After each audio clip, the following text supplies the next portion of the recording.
नमस्कार, स्वागत है आपका 4 पीएम पर। मैं हूं आपके साथ अदिति। चुनाव खत्म होने के बाद शाह का नया खेला शुरू हो गया है, नया गेम शुरू हो गया है। 60 दिन तक बंगाल में तैनात रहेगी सेंट्रल फोर्स, जिसके बाद बिफरी तृणमूल कांग्रेस। दरअसल बंगाल में दूसरे और अंतिम चरण का मतदान आज समाप्त होने के बाद सियासी पारा जो है वो चरम पर है। गृह मंत्री अमित शाह ने बहुत बड़ा ऐलान किया 2 दिन पहले कि चुनाव खत्म होने के बाद भी केंद्रीय बल सीएपीएफ 60 दिनों तक, 2 महीने तक बंगाल में ही रहेंगे।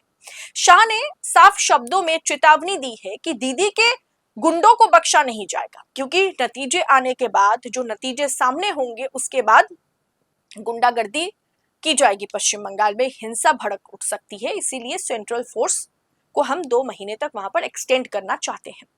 अब दोस्तों सवाल उठता है, मैं आपको एनालिसिस के थ्रू बता देती हूँ, आंकड़ों के जरिए बता देती हूँ कि पश्चिम बंगाल में चुनावी नतीजे किस प्रकार के आ सकते हैं और क्यों अमित शाह ने यह ऐलान किया कि अगले 2 महीने तक पश्चिम बंगाल में सेंट्रल फोर्सेस रहेंगे। दरअसल दोस्तों बंगाल में चुनाव के बाद क्या होने वाला है? गृह मंत्री अमित शाह ने बंगाल की जनता को भरोसा दिलाया कि उन्हें डरने की जरूरत नहीं है। शाह ने कहा कि भले ही चुनाव संपन्न हो जाए, बीजेपी सत्ता में आ भी जाए, लेकिन केंद्रीय सशस्त्र पुलिस बल सीएपीएफ अगले 60 दिनों तक, 2 महीने तक बंगाल के कोने कोने में तैनात रहेंगे ताकि कोई भी हिंसा न कर सके।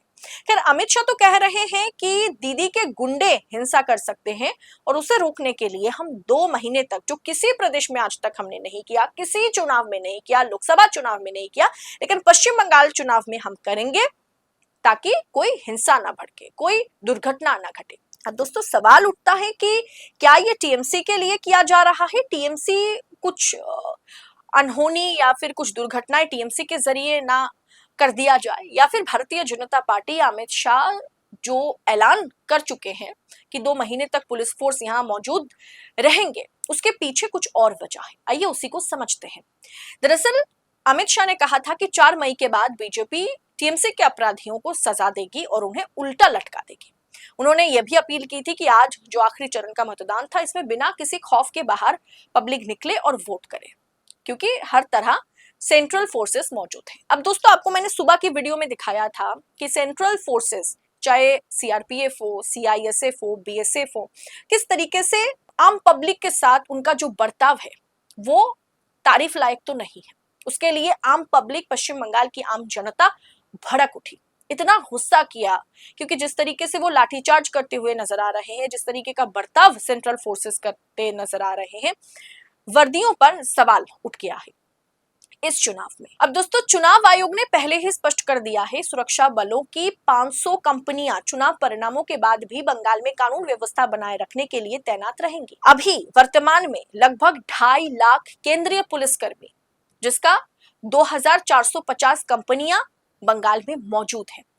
अब दोस्तों देखिए, दोस्तों आज के समय में सत्ता की आंखों में आंखें डालकर पत्रकारिता करना मुश्किल हो गया है। हमारे 4 पीएम नेशनल यूट्यूब चैनल और फेसबुक चैनल को, जिसे आपका प्यार और विश्वास हमेशा से मिलता रहा, उसे बंद करके सरकार ने यह साबित कर दिया कि वो आपके सवालों से कितना डरती है। मुश्किल दौर है, लेकिन हम ना रुके थे और ना ही रुकेंगे।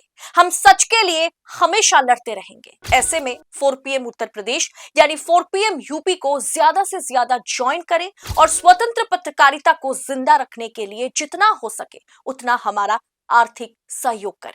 आपके सहयोग से ये जंग हम जीत कर रहेंगे। मैंने आपसे कहा ना कि क्या ये ममता बनर्जी की पार्टी हिंसा ना भड़का सके उसके लिए किया जा रहा है, या इसके पीछे अमित शाह की रणनीति, राजनीति कुछ और है। इस बार ममता बनर्जी क्लीन स्वीप नहीं कर सकती। क्लीन स्वीप मतलब मेजॉरिटी का आंकड़ा तो ममता बनर्जी पार कर जाएंगी, लेकिन जो स्थिति पश्चिम बंगाल की है, जो पिछली बार ममता बनर्जी ने 200 का आंकड़ा पार किया था, 294 में से, इस बार 200 पार करना ममता बनर्जी की पार्टी के लिए पॉसिबल नहीं है, मुमकिन होता हुआ नजर नहीं आ रहा है। और भाजपा अगर बहुत अंदर तक खेल ना किया हो तो क्लीन स्वीप भाजपा तो कतई नहीं कर सकती, वरना सीटें तो भाजपा पिछली बार के मुकाबले में इस बार अच्छा लाने वाली है। अब दोस्तों कल मैंने आपको कहा था कि भाजपा अगर 210 से 220 का आंकड़ा पार कर लेती है और ममता बनर्जी की पार्टी टीएमसी सिर्फ जादुई आंकड़ा पार करके, यानी 248 का आंकड़ा पार करके 150 या 160 तक रुक जाती है, तो खेला चुनावी नतीजे आने के बाद खेला जाएगा। असली खेला तो चुनावी नतीजे के बाद खेला जाएगा दोस्तों। अगर ममता बनर्जी की पार्टी 160 तक रुक जाती है और भारतीय जनता पार्टी 120 का आंकड़ा पार कर लेती है। इसीलिए अमित शाह ने सेंट्रल फोर्सेस को क्या चुनाव के बाद 2 महीने तक के लिए बंगाल में एक्सटेंशन दिया है। अमित शाह ने इस दावे पर, मतलब जाहिर सी बात है उसके बाद बवाल मचेगा, और उस बवाल मचने के बीच अमित शाह को किस तरीके से खेल करना है, चाहे विधायकों की खरीद फरोख्त हो, चाहे डराना धमकाना हो, चाहे ईडी, सीबीआई, इनकम टैक्स, ये सब करना हो, इन किन प्रकरण करके भारतीय जनता पार्टी महाराष्ट्र में जो खेला कर चुकी है, जो खेला मध्य प्रदेश में कर चुकी है, वही खेला बंगाल में दोहराने के लिए क्या 2 महीने तक के लिए सेंट्रल फोर्सेस को वहां तैनात रखने का ऐलान अमित शाह ने किया है। दरअसल दोस्तों, अमित शाह ने जो दावा किया है इस पर टीएमसी सांसद महुआ मैत्रा ने पलटवार किया। उन्होंने कहा ट्वीट करके कि उन्होंने अमित शाह को झूठा बताया। महुआ मैत्रा ने लिखा कि भाग मोटा भाग, झूठे अमित शाह दावा कर रहे हैं कि उनकी सीएपीएफ सेना 60 दिनों तक बंगाल में रहेगी, लेकिन सच ये है कि बलों की वापसी जो है वो जल्द शुरू हो रही है। इससे मतलब इसके आदेश भी जारी कर दिए गए हैं। लेकिन दोस्तों, अमित शाह सेंट्रल फोर्सेस को लीड करती है, यानी अमित शाह का मंत्रालय, गृह मंत्रालय सेंट्रल फोर्सेस को लीड करती है। अब ऐसे में जो गृह मंत्रालय, जो होम मिनिस्ट्री चाहेगी वही होगा, जो अमित शाह चाहेंगे वही होगा। और फिलहाल बंगाल में क्लीन स्वीप भाजपा कर नहीं सकती। ममता बनर्जी अगर 160 तक रुक जाती है उनकी पार्टी, तो उनके विधायकों को तोड़ने का काम 2 महीने तक क्या 1 साल तक चलता रहेगा। भाजपा किसी भी हाल में पश्चिम बंगाल में अगले 1 साल में सरकार बनाने की पूरी कोशिश में जुट जाएगी, क्योंकि इस बार मुकाबला कांटे का है। इस बार 50-50 चांसेस है, ना बीजेपी क्लीन स्वीप कर सकती है और ममता बनर्जी 200 पार नहीं कर सकती।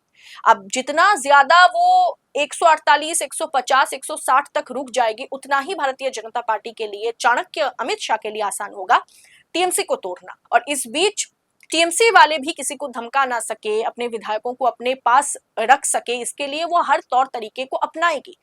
और इसलिए भारतीय जनता पार्टी या अमित शाह ने यह तय कर लिया है कि सेंट्रल फोर्सेस को बंगाल में 2 महीने तक, चुनावी नतीजे आने के बाद भी 2 महीने तक तैनात रखा जाएगा। फिलहाल दोस्तों, इस पूरी स्थिति को देखते हुए आप इसे किस अंदाज में देख रहे हैं? आज 29 अप्रैल का आखिरी चरण का मतदान जो है वो खत्म हो गया है। 4 मई को नतीजे आएंगे, और 4 मई को क्या नतीजे आएगा इसकी ओर हर किसी की नजर बनी हुई है। लेकिन इस वीडियो में जैसे मैंने आपको बतलाया कि चुनाव खत्म होने के बाद जो नया गेम अमित शाह ने शुरू किया है, 60 दिन तक पश्चिम बंगाल में सेंट्रल फोर्सेस को तैनात रखने के पीछे भाजपा की मंशा क्या है, अमित शाह की सोच क्या है, इसे आप किस अंदाज में देख रहे हैं? कमेंट बॉक्स में अपनी राय हमारे साथ जरूर शेयर करें, और ऐसी खबरों को यूं ही पाने के लिए 4PM न्यूज नेटवर्क के साथ बने रहे। फिलहाल इस रिपोर्ट में इतना ही। जल्द होगी आपसे मुलाकात। बहुत बहुत शुक्रिया आपका। जय हिंद, जय भारत।